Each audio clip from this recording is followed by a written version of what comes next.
Dobar dan, ja sam Mihajlo Đurđević, ovo je Central Market Report. Danas je 1. avgust 2023. godine. Krenut ću prvo od makroekonomskih vesti jer su one danas posebno interesantne i pogotovo PMI u Kini koji je bio lošiji od očekivanja i koji nam sugeriše dakle, da je manufacturing u Kini ušao u kontrakciju. Dakle, kontrakcija je sve ispod 50, preko 50 ukazuje na ekspanziju. Dakle, očekivanja su bila za ekspanziju. Zašto je do ovog došlo? To je nešto već o čemu pričamo u prethodnih par nedelja, a to je da Kina ima problem da oni imaju dakle, kapacitet da proizvedu, ali imaju problem da nemaju kome to da prodaju. Dakle, imamo u Americi restriktivnu monetarnu politiku, imamo u Evropi restriktivnu monetarnu politiku, visoke stope inflacije koje su smanjile diskrecione dohotke. Tako da, a opet i nema nekih prevelikih alternativa. Te druge države, na primjer, koje imaju pozitivne demografske trendove, nisu još ni približno ekonomski moćni da bi mogli da apsorbuju sve to što Kina može da proizvede. Tako da, ovo je nešto što nam sugeriše da će Kina verovatno nastaviti sa određenim stimulansima zbog toga dakle, kako bi stimulisala jednostavno i ojačala svog potrošača, jer on je ono što bi moralo da apsorbuje. Kao što imamo na primjer slučaj u Americi gde je 70% BDP-a upravo potrošio, dok je u Kini to značajno manje. To sam pričao jednom od prethodnih market reportova malo detaljnije. Imali smo Australiju koja je odlučila da kopira Ameriku i Evropu i dakle po pitanju kamat začne da prekopira Ameriku i oni su napravili pauzu sa povećanjem kamatnih stopa, dakle pauzirali su za ovaj put, očekivalo se da će nastaviti, da će povećati za 0,25%. Imali smo zaposlenost u Nemačkoj, stopa nezaposlenosti je bila 5,6%, projektovano 5,7%, tako da eto, tržište rada u Nemačkoj pozitivno iznenadilo. Međutim, kada pogledamo u Evropi manufacturing PMI, on izgleda dosta gore nego oni u Kini, to je očigledna kontrakcija. Imali smo i Velikoj Britaniji i on je takođe u kontrakciji, stopa nezaposlenosti na nivou eurozone je bila niža od očekivanja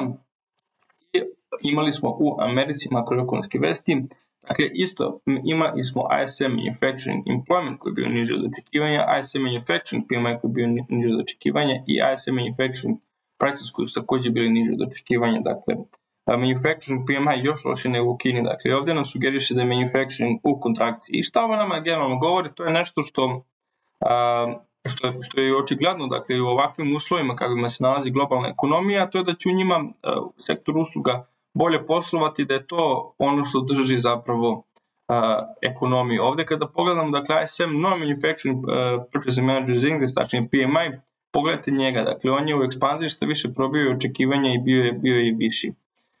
Tako da usluge su ono što trenutno drži ekonomiju, proizvodnja je nešto što vuče ka dole, sa više američki PMI bi verovatno bio mnogo lošiji da nije ovog sukoba koji se dešava i i rasta namenske industrije koje itekako pomažu manufacturingu.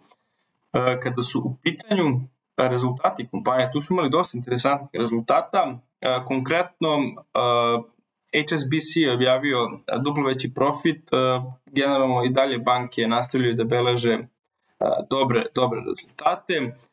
Imali smo i Merck koji je također objavio bolje rezultate od očekivanja, kao i Pfizer, ali ono što je svakako najinteresantnije, to su rezultate koji će imati večeras, a to je definitivno AMD, dakle imali smo Intel koji objavio rezultate.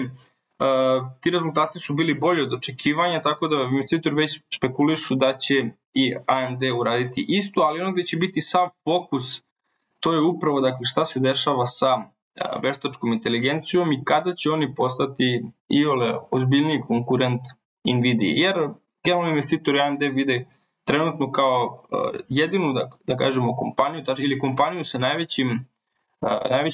najvećom verovatnoćom da će ona biti neki ozbiljniji konkurent Nvidia koja trenutno drži nešto između 80 i 90% tržišta. Tako da normalno je da će se i njen udeo tu smanjiti, ali svakako će i total addressable market značajno porasti na narednim godinama. Imali smo Caterpillar koji je objavio, oni su objavili baš dobre rezultate, imali su jak bit i na zaradi i na prihodima i kao što možete vidjeti oni skaču 7,1% i imali smo Uber koji je objavio prihode koji su bili niži od očekivanja,